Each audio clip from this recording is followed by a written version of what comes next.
ગુસાના દાખલા જે છે એ જોઈ રહ્યા હતા. તો હવે આપણે આગળનો દાખલો જોઈએ તો એ કઈ રીતનો છે. આગળનો દાખલો જે છે એ હવેના જે દાખલા જે છે એ અત્યંત મહત્વના છે. એક રીતે કોયડા અથવા પઝલ સ્વરૂપના દાખલા છે જે વારંવાર પૂછાતા હોય છે. આગળનો જે દાખલો જે છે એ કંઈક એવું કહે છે કે એક ક્લાસની અંદર અમુક વિદ્યાર્થીઓ છે. એ ક્લાસની અંદર વિદ્યાર્થીઓ જે છે ને એ વિદ્યાર્થીઓને 1001 પેન અને 910 જેટલી પેન્સિલ જે છે એ સરખા ભાગે વહેંચવામાં આવે છે. અને 910 જેટલી પેન્સિલ જે છે એ સરખા ભાગે વહેંચવામાં આવે છે. તો વધુમાં વધુ વિદ્યાર્થીઓની સંખ્યા કેટલી હશે? વધુમાં વધુ. હવે જો હું ડાયરેક્ટ આખા દાખલાની રકમ લખતો નથી, પરંતુ હું તમને ડાયરેક્ટ સમજાવી દઉં, કારણ કે ઓલરેડી આપણે ઘણા બધા દાખલા ડિસ્કસ કરી લીધા છે. તો આ દાખલામાં ઇનડાયરેક્ટલી આપણને શું ગુસા જ પૂછવામાં માંગે છે. તો ગુસા આનો ડિફરન્સ આપણે લઈએ તો આનો ડિફરન્સ શું થઈ જશે? 91. અને 91 ઓપ્શનમાં આપેલો છે. તો ડાયરેક્ટ જ તે વધુમાં વધુ જે વિદ્યાર્થીઓની સંખ્યા જે છે એ 91 થઈ જશે. તો જવાબ શું આવશે? જવાબ 91 થઈ જશે. આગળનો એક બીજો દાખલો શું કહે છે? આગળનો એક બીજો દાખલો એવું કહે છે કે બે પાઇપ છે. એક પાઇપનું માપ જે છે એ કેવું છે? 1.5 મીટર. અને બીજો પાઇપ જે છે એનું માપ કેટલું છે? 1.2 મીટર. 1.2 મીટર. તો આ બંને પાઇપ જે છે, આ બંને પાઇપ એને એક સમાન સાઇઝની અંદર કાપવાના છે. એક સમાન સાઇઝની અંદર કાપવાના છે. અને એક સમાન સાઇઝની અંદર એવી રીતે કાપવાના છે કે જેના કારણે કોઈ પણ એક્સ્ટ્રા વધારાનો પાઇપ જે છે એ બચે નહીં. તો એવું સૌથી મોટામાં મોટી સાઇઝનું માપ કયું હશે કે જેના આધારે આ કટ કરવું પડે? આવા દાખલામાં જે દાખલાની ભાષા જે છે એ બહુ મોટી આપેલી હશે, બહુ લાંબી 4-5 લીટી આપેલી હશે, પરંતુ ઇનફેક્ટ ઇનડાયરેક્ટલી ડાયરેક્ટ તો તમારે શું કરવાનું હોય કે ભાઈ HCF ગુસા જ ગોતવાનો હોય. તો આનો ગુસા ગોતો. હવે જો આવો દાખલો આપણે આની પહેલાં જ જોઈ લીધો છે, અત્યારે ફરીથી જોઈએ. અમુક વાર આવા પોઈન્ટવાળા દાખલા આવી જાય તો વિદ્યાર્થીઓ તાત્કાલિક મૂંઝાઈ જતા હોય, કન્ફ્યુઝન થઈ જતું હોય. તો આવા પોઈન્ટ આવી જાય તો કંઈ ચિંતા કરવાની જરૂર નથી. આપણે તાત્કાલિક પોઈન્ટ કાઢી નાખવાનો. પોઈન્ટ કાઢીને હવે જોઈએ તો 12 અને 15. તો 12 અને 15નો ગુસા ગોતવાની કોશિશ કરીએ તો 12 અને 15નો ડિફરન્સ શું છે? એનો ડિફરન્સ છે 3. 3 જ આપણો ગુસા થઈ જશે જો 3 વડે આને ભાગી શકાય. તો 3 × 5 = 15 અને 3 × 4 = 12. તો 3 આપણો જવાબ થઈ જશે. પરંતુ અહીંયા બંનેમાં એક અંક પછી પોઈન્ટ છે. તો 3માં પણ એક અંક પછી પોઈન્ટ એટલે 0.3 મીટર. તો એવું માપ કયું બની જશે? એવું માપ જે છે એ 0.3 મીટર બની જશે. ઘણા બધાનો પ્રશ્ન છે કે અહીંયા ગુસા ગોતવા માટે બાદબાકીની બધું શું કરો છો? એ બધું ઓલરેડી પહેલા વિડીયોમાં સમજાવી દીધું છે. તો એ પહેલો વિડીયો છે અને તમે જુઓ એટલે તમને જે છે એ ખ્યાલ આવી જશે. આગળનો બીજો દાખલો જોઈએ તો એવું કહે છે કે 84 ગણિતની બુક છે. આગળનો બીજો દાખલો એવું કહે છે કે 84 જે છે એ ગણિતની બુક છે. પછી 90 જે છે એ ભૌતિક વિજ્ઞાનની બુક છે. 90 ભૌતિક વિજ્ઞાનની બુક છે. અને 120 જે છે 120 એ રસાયણ વિજ્ઞાનની બુક છે. રસાયણ વિજ્ઞાનની અલગ અલગ પુસ્તકો છે. તો આ પુસ્તકોનો જે છે એ ઢગલો કરવાનો છે. આ પુસ્તકોને જે છે આમાં ઢગલો કરી અને ઊભી કરવાની છે. પણ આ ઢગલો એવી રીતે કરવાની છે કે ભાઈ ગણિતની બુક હોય ને તો એમાં ગણિતની બુક જ હોવી જોઈએ. માની લો કે અહીંયા ગણિતની બુકનો ઢગલો કર્યો તો અહીંયા બીજી આમાં બધી ગણિતની જ બુક હોવી જોઈએ. અહીંયા ભૌતિક વિજ્ઞાનની બુકનો ઢગલો કર્યો અને અહીંયા જે છે રસાયણ વિજ્ઞાનની બુકનો ઢગલો કર્યો. આ ઢગલાની અંદર પુસ્તક ફરવી ન જોઈએ. ગણિત હોય તો ગણિત જ તે, ભૌતિક હોય તો ભૌતિક જ તે, રસાયણ હોય તો રસાયણ જ તે. તો દરેક ઢગલાની અંદર જે છે એ કેટલી બુક હોવી જોઈએ અને એક સમાન હાઇટ હોવી જોઈએ. આ સમાન હાઇટ હોવી જોઈએ. તો વધુમાં વધુ કેટલી ઢગલી કરવી જોઈએ એવો ટૂંકમાં ડાયરેક્ટ જ આપણને શું પૂછવા માંગે છે? ડાયરેક્ટ જ તે ભાઈ આપણને ગુસા પૂછવા માંગે છે. તો ગુસા ડાયરેક્ટ આ બંનેનો ડિફરન્સ લઈએ તો આ બંનેનો ડિફરન્સ શું આવે? તો આ બંનેનો ડિફરન્સ જે છે એ 6 આવશે. અને 6 વડે આ ત્રણેયને જે છે એ ભાગી શકાય છે. 6 વડે ત્રણેયને ભાગી શકાય છે. તો તાત્કાલિક આપણો જવાબ શું બની જશે? આપણો જવાબ જે છે એ 6 બની જશે. આની જેવો તે એક બીજો દાખલો જોઈએ. બીજો દાખલો જે છે એ શું કહે છે કે એક વ્યક્તિની પાસે 10 મીટર, 15 મીટર અને 20 મીટરની પાઇપ છે. 10 મીટર, 15 મીટર અને 20 મીટરની પાઇપ છે. 10 મીટર, 15 મીટર અને 20 મીટરની પાઇપ છે. હવે આ પાઇપ જે છે એને એક સમાન ટુકડાની અંદર કાપવાની છે. એક સમાન ટુકડાની અંદર કાપવાની છે. એવી રીતે કાપવાની છે કે જેના કારણે એક પણ પાઇપ જે છે એ વેસ્ટ ન થાય. એક પણ પાઇપ જે છે એ વેસ્ટ ન થાય. તો વધુમાં વધુ લંબાઈની જો પાઇપ બનાવી હોય, વધુમાં વધુ લંબાઈની પાઇપ બનાવી હોય, વધુમાં વધુ લંબાઈની જો પાઇપ બનાવી હોય તો આને કેવી રીતે કાપવી જોઈએ? ટૂંકમાં આમાં પણ જે છે એ ગુસા જ પૂછે છે, ગુસા. પરંતુ આ દાખલો જે છે એ થોડો અલગ છે. એ આપણે કહીએ, એ આપણે થોડું જોઈએ. મતલબ કે આ પાઇપને જો કાપવી હોય તો કેટલા લંબાઈની પાઇપથી કાપવી જોઈએ? આની જે છે એ વધુમાં વધુ કેટલા લંબાઈની પાઇપ વડે જે છે એ કટ કરવી જોઈએ? તો ટૂંકમાં શું પૂછે છે? ગુસા પૂછે છે. તો ગુસા શું બની જશે? 5. 5 વડે આને ભાગી શકાય છે. 5 × 2 = 10, 5 × 3 = 15 અને 5 × 24. તો મતલબ કે વધુમાં વધુ જે છે એ 5 મીટરના ટુકડા કરવા જોઈએ. 5 મીટરના ટુકડા કરવા જોઈએ. 5 મીટરના ટુકડા કેમ? કારણ કે જો 5 મીટરમાં 10ના 5 મીટરના ટુકડા કરશે તો કેટલા ટુકડા થશે? 2 ટુકડા થશે. 15ના 5 મીટરના ટુકડા કરશે તો કેટલા ટુકડા થશે? 3 ટુકડા થશે. અને આના ટુકડા કરશે તો કેટલા ટુકડા થશે? 4 ટુકડા થશે. હવે અહીંયા તમે ધ્યાનપૂર્વક જોડો.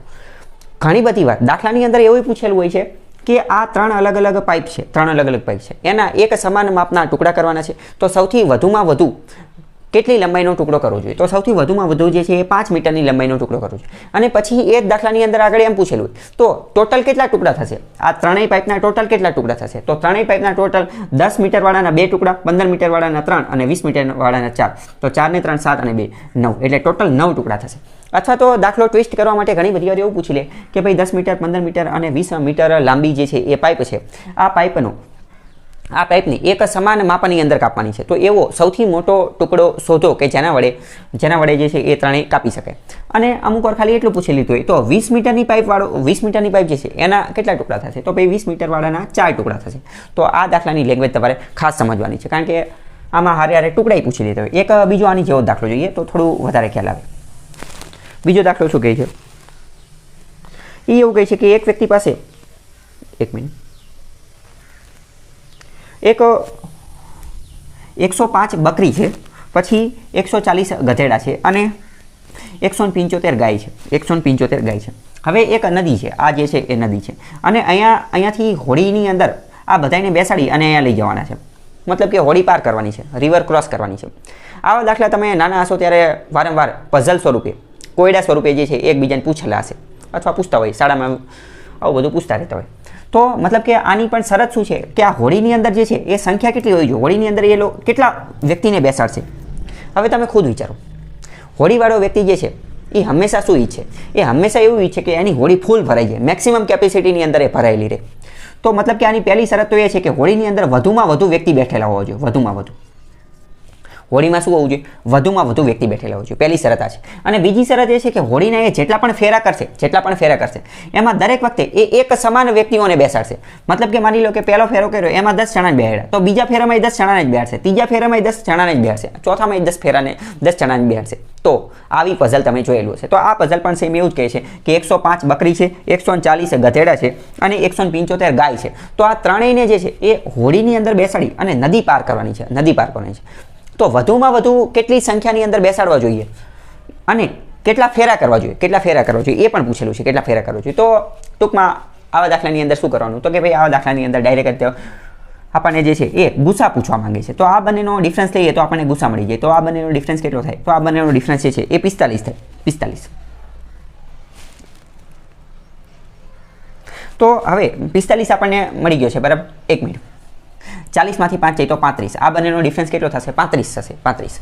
આ બંનેનો ડિફરન્સ 35 થશે. તો 35 જે છે એ આપણને ગુસા મળી ગયો છે. હવે 35 વડે આ ત્રણેયને ભાગી શકાય તો એ આપણો ગુસા થઈ જશે. 35 વડે ત્રણેયને ભાગી જ શકાય છે. આમાં જો અહીંયા 5 છે, અહીંયા 5 10 અને અહીંયા 5, તો ત્રણેયને ભાગી શકાય છે. તો 35 જે છે એ શું થઈ જશે? 35 એ ગુસા થઈ જશે.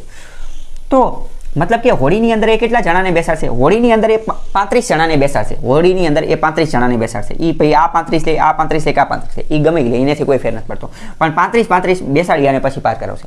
હવે પ્રશ્ન થાય કે ટોટલ ફેરા કેટલા કરશે?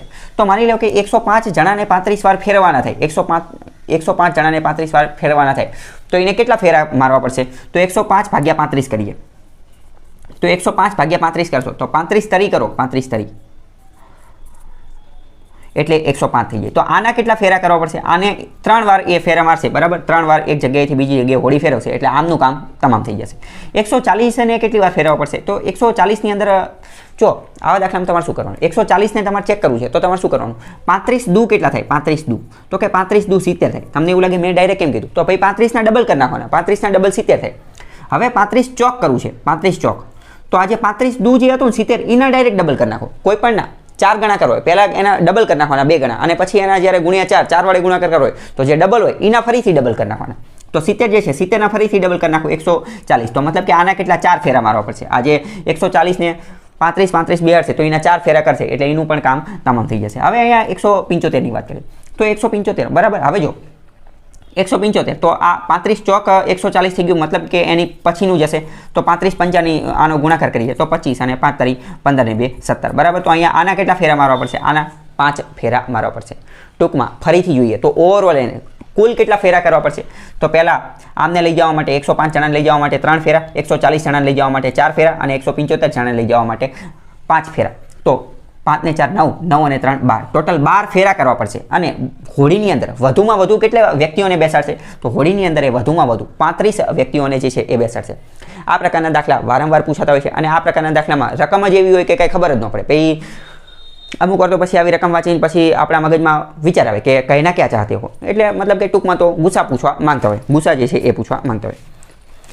તો આવી રીતના આટલા દાખલા જે છે એ ઇનફ છે. આના આધારે તમે પ્રેક્ટિસ કરી શકો છો. આવા જ બીજા દાખલા આપણે આગળના વિડીયોમાં જોઈશું.